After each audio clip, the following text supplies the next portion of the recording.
السلام عليكم. أنا هند، في عمري 25 سنة.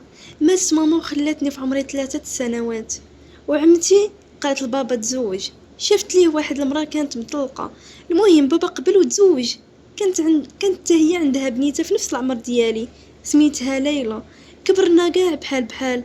مرت بابا كانت ما خايبه ما زوينه معايا. المهم كانت كتفضل بنتها، ولكن ما كانتش كتظلمني. صراحه الله التقال. كانت كتجي مع الحق، الا بنتها غلطت في حقي كتعاقبها، وانا نفس الشيء. المهم قرينا بحال بحال وكبرنا بزوج، واخا ليلى كانت كتغير مني وانا ما عارفاش علاش. المهم درنا 18 سنه وصلنا للباك. في هاد الوقيته سكنوا حدانا شي ناس، وكانت عندهم واحد الولد اللي بوغوس بزاف، وكان كيقرا في كليه الطب. انا هادشي غير سمعته من بنات الجيران. مهم واحد النهار فعلا تلاقيت معاه، كيف ما قالوا عليه تماما، تيتيز وواعر وكيعرف يلبس وانيق. المهم انا ما عطيتوش اهميه.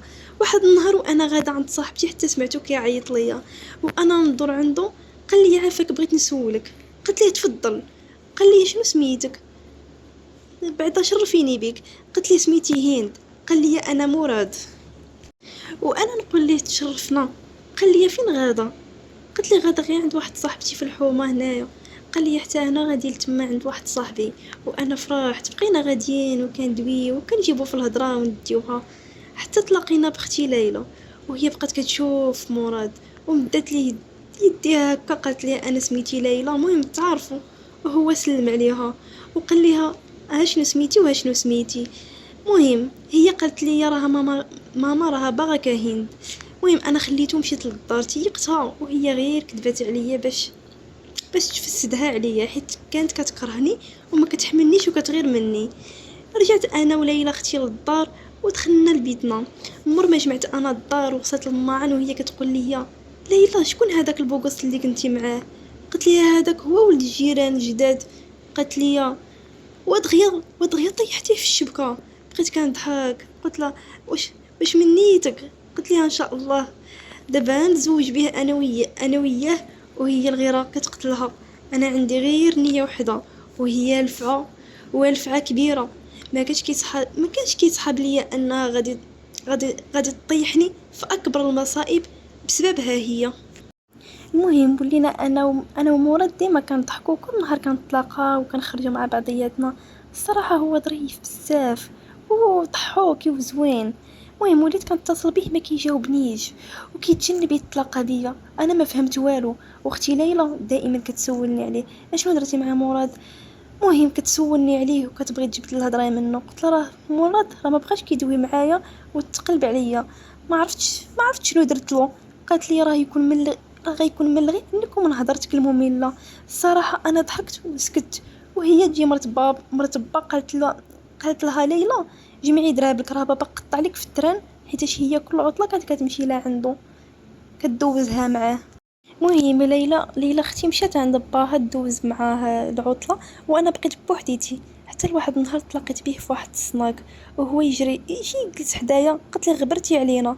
قال لي زعما تكوني توحشتيني. ضحكت وسكت، وهو يقول لي كي داير خطيبك؟ قلت لها اش من خطيب واش من زفت، واش كتضحك عليا؟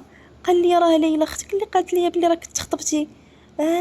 قلت له دابا هادشي كامل جا من عند اختي ليلى مولات هاد الفعله. انا ما قلت ليه والو، قلت ليه غير ما كتبش وراه تفارقنا، ما بغيتش نبين له. المهم بقيت هكاك، قلت له راه ما كنتش كنبغيه.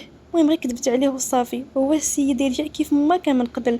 تقربنا من بعضياتنا كتر وكتر، عرفني على عائلته، بقينا مع بعضياتنا. حتى لواحد النهار هو يقول لي شوفي يا هند، انا ارتحيت لك بزاف، وانا الصراحه وليت كنبغيك بزاف، وانا حشمت. قال لي ما غادي نقول لك والو. وانا وانا نجمع شجاعتي كامله وقلت لي حتى انا. وهو يعنقني، وبقينا على هذا الحال حتى رجعت للفعل كحله. سلمت عليا شي سلام، خليتها حتى دخلت للبيت. وقالت لي واحد مراد كتشوفيه؟ قلت لها طبعا كنشوفه، اصلا راه عرفتك على حقيقتك انتي شنو كتسوى. واحد المحساده. قلت لها انتي اكبر محساده على وجه الكره الارضيه. قالت لي مالي شنو درت انا وشنو درت ليك؟ قلت لها لا لا ما درتي والو، غير فرقتي بيني وبين مراد، وقلتي لي بلي انا مخطوبه. وديري في بالك مراد ديالي وعمره ما غادي يكون ليك. وهي المهم السيده قوت الخوبت ديالها ولات كتكرهني ما كتحملنيش. المهم انا كان الاهم ديالي هو نبقى مع مراد. فعلا بقيت معاه، هو ولا منخلها ما كيديهاش فيها. من اللي عرفها على حقيقتها. مهم مراد قرر باش يجي يخطبني. مشات لعنده وقالت لي هي راها وحده ما مزياناش وراه كتضحك عليك الى اخره، وبقات كتعمر عليه. المهم هو اصلا جرى عليها وما تيقهاش. المهم حتى لواحد النهار كنت انا خارجه، مرت بابا ما كاينش وبابا ما كاينش في الدار. المهم الدار كانت خاويه. المهم بقيت انا مع مراد حتى هي كتعيط ليا، قالت لي دابا تكوني في الدار بغيتك. المهم انا الصراحه مشيت كنجري عندها، قلت لمراد انا غادا للدار. اختي ليلى اتصلت بيا، مشيت وخليته مورايا شويه هو يجي. المهم شويه هو يجي اتصال، انا درت عنده، درت ليه باي باي، شفت لونه بحال تبدل. مشيت لدارنا حتى شدني واحد الولد اللي تكرفس عليا مزيان. انا تصدمت شويه. مهم دخل بابا ومرت بابا ومراد مهم بابا قتلني بالعصا، ما خلالي بالتصرفيق، ما خلى غير اللي نسى فيا. قال لي هذه هي فعايلك يا الكلبه، هادو هما فعايلك يا الحماره، ما كتسواش. مهم وانا كنشوف مراد بدا كيرجع باللور. كانوا النظرات اللي كيشوف فيا كلهم كره. شويه دخلت ليلى، مالكم اشنو واقع؟ دايره في راسها ما كاين والو. هنا قلت لها ياك ليلى انت اللي قلتي لي نجي واتصلتي بيا. قالت لي انا قلت لك شي حاجه؟ انا اصلا قلت لكم خارجه بالليل. ماما في خباره وكلشي في خباره، كلشي في خباره باللي انا خرجت، ماشي انا اللي اتصلت بيك. وهي تشهد ماماها قالت لها بنتي ليلى كانت مع صاحبتها، انت غير بغيتي تلصقي فيها مصيبتك. مهم وانا نتلفش شفتك الولد عاد عرفتو. هاد الولد كان كيبغيني في الاعدادي وانا ما كنتش كنعطيه وقت، وليلى عارفه هادشي، داكشي علاش استغلاتو ضدي. بديت كنبكي وبابا ضربني وسد عليا في البيت، قال لي ممنوع الخروج ولا الدخول من هنا، من هاد البيت ما تخرجي. قلت ليه بابا والقرايه؟ قال لي القرايه بنت الحرام، كون كنتي كتفكري فيها كاع ما ديري ليها هاد الشوهه مع الجيران. هاد الفضيحه كلها وعاد مازال كتفكري في القرايه. المهم انا ديك الساعه كنت شديت الباك ديالي وبغيت ندير كليه الطب، ولكن احلامي كلها دمرت بسبب ليلى والحسد ديالها. انا بقيت كندوي، ما كناكل، ما كنشرب، غير سد عليا وكنبكي. حتى لواحد النهار سمعت مرت بابا قالت لبابا راه واحد المراه كتقلب على عروسه لولدها، وهذا الشيء راه قالته لي حليمه جارتنا. واش نقول لهم يجيو يشوفوا هند ونتهناو من هاد المصيبه اللي عندنا في الدار؟ قال لي الله يا ودي مرحبا. مهم انا خرجت قلت لهم انا بغيت نقرا ما بغيتش نتزوج، وهو يسمكني بواحد التصرفيقه حتى شفت النجوم. بقيت كنبكي وكندب على ماما اللي خلاتني لهاد الفعل هي وبنتها. قلت لهم الله ياخذ فيكم الحق. قال لي انتي سكتي ما نسمعش حسك. وقالوها لاهل العريس وقبلوا وداروا معاهم النهار اللي غيجيو يشوفوني. جاو عائله العريس يشوفوني وانا كنموت وكنتقطع من الداخل ديالي، حيت انا كنبغي مراد وفي نفس الوقت حسيت بالحقره وبالضعف والظلم. المهم جاو في العشيه قالت لي مرت با نوضي تقعدي لبسي شي حاجه، راه عائله العريس وصلوا وانتي دايره بحال شي خدامه عندنا. وانا كنبكي وهي كتقول لي دايره فيها مظلومه، كون ما شفتكش بعينيا انا وباباك كل قلنا غير ظلمناك. قلت لها راه بصح ظلمتيني. قالت لي سكتي ولا نجمع معاك بشي تصرفيقه مزيان تبارك الله، نودي لبسي قفطانك الله يعطيك غباره. شويه وهي تدخل ليلى كتعوج عليا البيت. قلت ليها حشومه عليك هادشي اللي درتي فيا. قالت لي ما درت لك والو، انا غير كنبغي واحد الشخص ودافعت على حبي ليه وهذا كان الثمن. قلت ليها دمرتيني. انا ب... انا باش توصلين انتي لمراد شوفي شنو درتي لي. قالت لي بكل حسد وخبث ومستعده ندمرك 1000 مره باش نوصل لمراد. مهم وصلت العشيه لبست واحد القفطان ديال جوهره غوز بارد بالرانطه وجمعت شعري شويه الفوق، حطيت شويه ديال المكياج غير باش ما نبانش صفرة وحالتي حاله.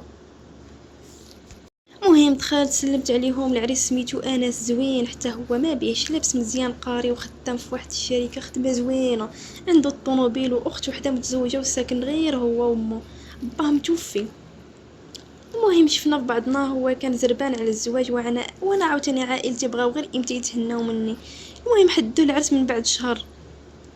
من بعد شهر مور الخطوبه بقينا على تواصل في التليفون، وليت كنتلاقى بمراد وما كيشوفش فيا. ليلى تصاحبت مع مراد ولات ديما داخله خارجه معاه. جا نهار العرس المهم تزوجت وداز العرس زوين، سافرنا، بقيت معاه في الدار، في دار والديها. اصلا ماما هي اللي كاينه، عملتني بحال بنتها، الله يعمرها سلعه. ما دارتش فرق بيناتنا، عاملوني بحال شي اميره. ليلى تخطبت لمراد وما عرضوش عليا انا، الصراحه بقى فيا الحال، ولكن غير شويه وصافي. تأقلمت مع العائله الجديده ديالي، وراجلي عطاني الحب والحنان اللي كنت فاقده طول عمري وطول حياتي. لان والدتي خلاتني وانا في عمري 3 سنين وحطني فوق راسو. واحد النهار احتاجت ليلى وماما لعندنا، حسب ليهم غير لقاوني مكرفصه ومعذبه، وهم لقاوني بحال الاميره في الدار. كيف دايرين ليا، والكلمه كلمتي، والري ريي، والشوار شواري. وهنا بدات الغيره ديال ليلى تخدم عاوتاني من جديد. انا ما غنتفكش من هاد ليلى حتى تدمر لي حياتي من كل الجوانب.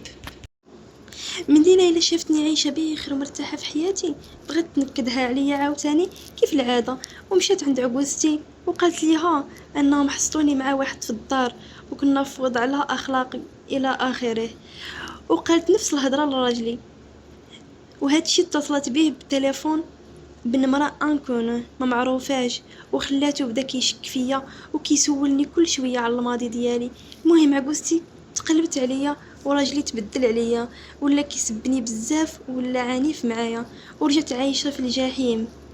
واحد العيشه راه ما يتقبلها حتى شي واحد. واحد النهار جا راجلي للدار وقال لي انا بغيت نطلق منك. بديت كنبكي وكنقول ليه علاش، شنو اللي خلاك تبدل بين يوم بين نهار وليله. قال لي كنتي كتبان ليا اطهر بنت على وجه الارض، وانا عاملتك بحال شي اميره، ولكن وهو يقول لي خساره هادشي اللي عطيتك. قال لي خساره حتى الخبز اللي كنتي كتاكل عندي. وهو يقول لي طلق حسن لينا بزوج، خاصك تمشي من هنا دابا، وبراتك غادي توصلك حتى للدار. وحماتي حتى هي قالت لي احنا ما خاصناش بنت موسخه، وما خاصناش بنت الزنقه. وهنا انا الصراحه تصدمت وحسيت بالظلم والحقره، وهما راهم خرجوني من الدار بلا شفقه ولا رحمه. يا سيدي ربي الله ياخد فيهم الحق. ليلى انا خرجت من داري وتفرقت على راجلي في الوقت اللي هي خرجت من القاعه وتدخلت لدارها، هي والسيد الدكتور مراد. انا كانت تحرق لانني خسرت والدي اول حاجه، وخسرت حب قلبي تاني حاجه، وخسرت راجلي ثالث حاجه، وخسرت داري رابع حاجه. وحسب لي ان الحياه صافي وقفت وما بقيتش غادي نفرح من جديد. ولكن الحياه كلها مفاجآت، والواحد ما يعنقش من رحمة الله سبحانه وتعالى. حسيت باللي ما غاديش نفرح مرة أخرى، وباللي الحياة وقفات، وبديت كنفكر في الانتحار. خرجت من الدار ومشيت لدارنا، غير شافتني مرات با، وبدات كتغوت عليا وتسب وتقول لي شوهتينا، بحال انا ما عرفتش شنو اللي درت. واش دايره شي كارثه في حياتي، واش دايره شي ذنب في حياتي، وانا راه ما درت والو، كل شيء من بنتها. شويه هو جا بابا، بديت كنبكي، هو يقول لي كل شيء بسببك، انتي اللي وصلتينا لهاد الحاله. انا ما بقيتش قادر نهز راسي قدام الناس، بسببك شوهتيني، خرجي ليا من داري. وانا كنبكي فين غادي نمشي، انا الا خرجت من هنا راه ما عندي حد من غيركم يا بابا. هو يقول لي انا ماشي باباك وما انتي بنتي، ما انا باك، الا مت ما تجيش للعزو ديالي، انا ما عنديش البنت، انا غادي نحيدك من الحاله المدنيه. اللي تحط ليا وجهي وتمرمدوا لي في التراب وتجيب ليا العار لداري راه ما نسمح لهاش. قال لي خرجي عليا، مسحت دموعي وخرجت من الدار. بقيت صافي بقيت كنتلاوح في الشوارع، حتى وقفت قدام واحد الجامع وانا ندخل ليه، صليت وبديت كنبكي وكنطلب ربي يفاجئها عليا. ولكن غير فات صلاه العشاء وبغاو يشدوا، وانا بقيت كنطلبهم يخليوني غير نبات. قالوا لي لا ما يمكنش. صافي بقيت غادا حتى حليت عينيا، لقيت راسي في السبيطار، لقيت راسي في الطبيب. ربي وشنو وقع ليا، ما عارفه راسي من رجليا.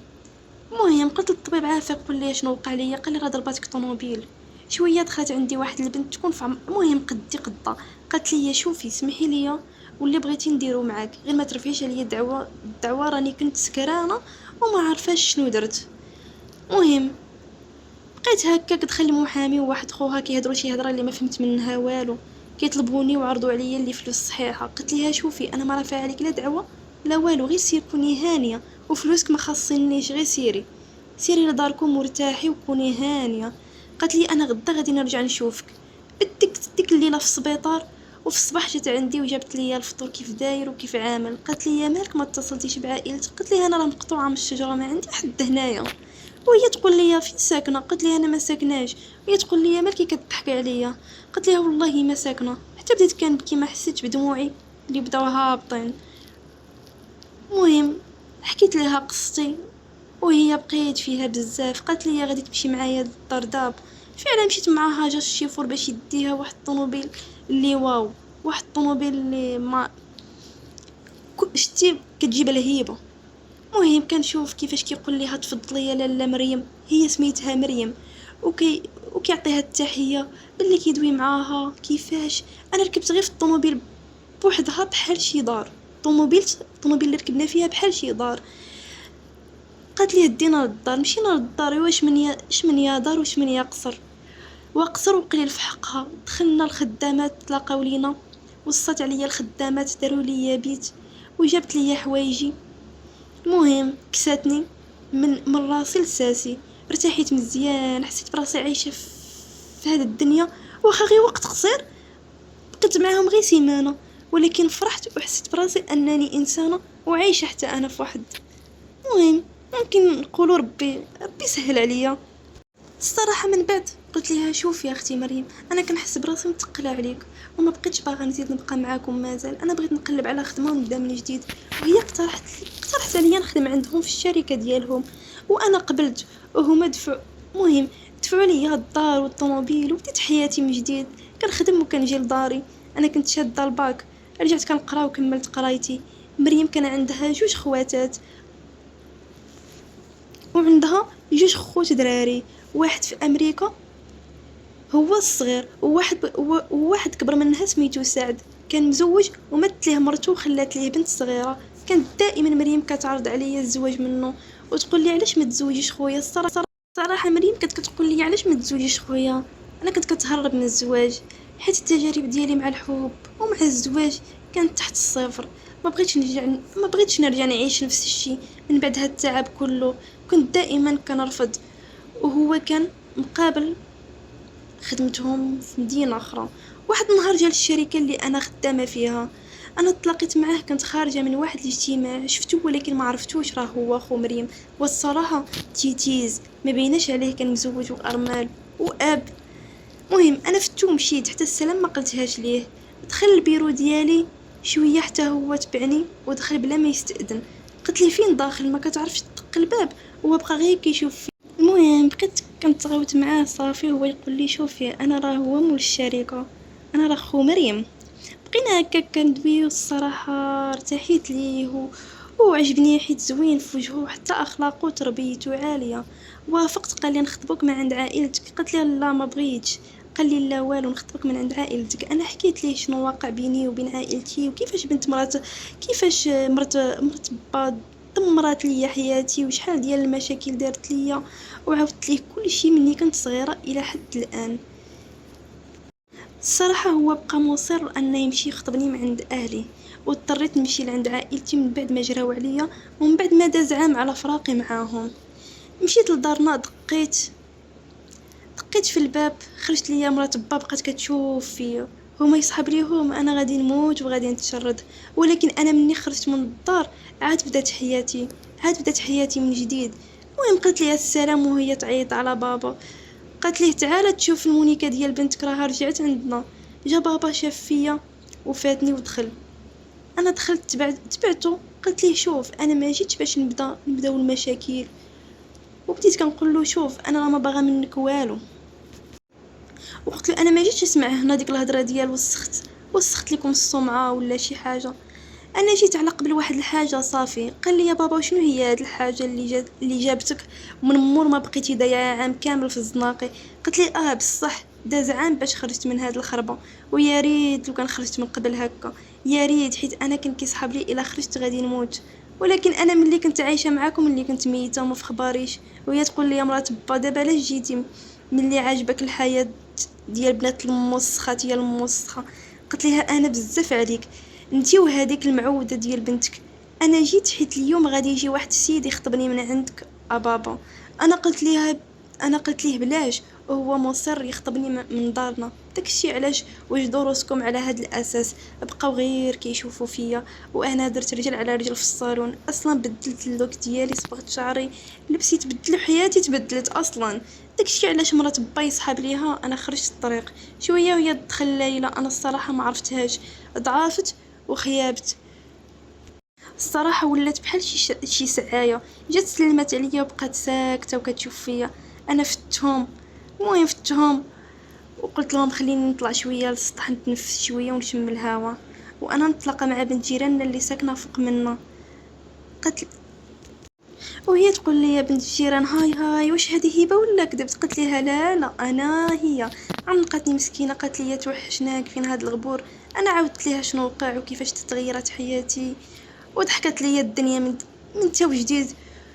وانا نسولها قلت لها قولي لي يا ليلى مالها ولات بحال هكا، اشنو وقع ليها وفين مشى مراد؟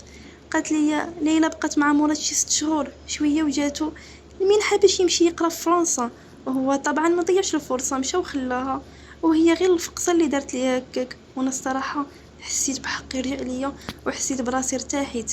بالحق هي تستاهل اكثر من هكاك. المهم جات العشيه، نزلت انا لبيتي، كنت مشروكه فيه انا وليلى. ودابا ولا غير ديال ليلى. بالحق انا دخلت لبست فيه حوايجي، لبست واحد القفطان في الكحل وطلقت شعري ودرت المكياج وغادي نطير بالفرحه. وليلى كتموت، كنت فرحانه بزاف. المهم جاو وخطبوني من عائلتي. مرت با بقات غير كتشوف، تصدموا كانوا كيسحب ليهم شي شارف وطلع ليهم العكس. حددنا العرس مور شهرين. انا رجعت لخدمتي ولداري وخليتهم هما يتقلاو في سمهم، وانا عايشه الحب مع راسي، الكادوات والدوران. ومشينا للوطيل وكل شي داز زوين. مهم جا العرس، مشيت عند النقافه واعره. المهم داكشي كان زوين بزاف، اول مره كنحس براسي باغا نتزوج وطايره من الفرحه. وصل وقت العرس، وصلت عائلتي. المهم عرضت لهم بحالهم، بحال الناس كاملين، بحال المعروضين. كلشي جا العرس وكان داكشي روعه. المهم الضوء والموسيقى كانوا بزاف، الناس فرحانين، كلشي فرحان. المهم الا هما اللي كيموتوا بالحسد والغيره. جاب لي الدفع كي داير. المهم ملي سالا العرس جات عندي ليلى، قالت لي مبروك عليك. قلت لها واش من قلبك؟ قالت لي حتى لو كان ماشي من قلبي انت دائما كنتي كتربحي. قالت لها الحمد لله ربي كبير. مهم مشينا دوزنا شهر العسل في باريس، كانت اجمل ايام عمري. وحملت وولدت وليد من بعد الحياه. لعبت معايا لعبه وخدات سعد مني، خلى ولدو عنده 6 شهور. سعد دار قصيدة ومات، وانا بقيت مع عائلته عايشه معاهم في فيلا، حيت هما متعلقين بزاف في ولدهم. مهم بقيت عايشه معاهم، ولكن انا ما قدرتش ننساه حيت هو اجمل واحسن حاجه وقعت ليا في حياتي. ولكن انا قررت نبقى وفيه للحب ديالو وما نتزوجش من بعده. خلى ولده مازال صغير، وخلى ليا بنته اللي سميتها آية، وانا حريصه باش نعاملها مزيان ونبغيها بحال ماماها ولا اكثر، يمكن اكثر، حيت انا عشت مع زوجة الاب وجربت هاد الشي.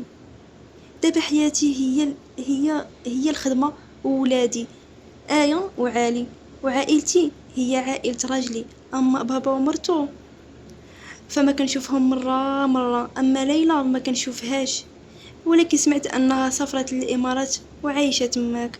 وهذه هي نهايه القصه. كنتمنى ان شاء الله تعجبكم، وخليوا لي كومونتات ديالكم.